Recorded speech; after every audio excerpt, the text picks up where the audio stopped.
বন্ধুরা, এখন আমরা রয়েছি বিধাননগর রোড রেলওয়ে স্টেশনে। ঘড়ির কাঁটায় এখন সময় 9:37।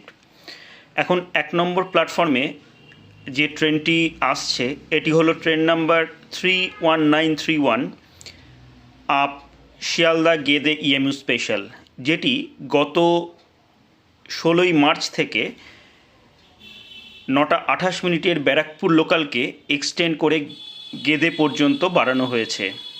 এই ট্রেনটি শিয়ালদা থেকে ব্যারাকপুর পর্যন্ত সমস্ত স্টেশনে দাঁড়াবে এবং ব্যারাকপুরের পর থেকে রানাঘাট পর্যন্ত এটি গ্যালোপিং যাবে এবং মাঝে ব্যারাকপুরের পর নৈহাটি, কাঁচরাপাড়া, কল্যাণী, চাকদা এবং রানাঘাট জংশন, এবং রানাঘাট জংশন থেকে গেদে পর্যন্ত সমস্ত স্টেশনে দাঁড়াবে।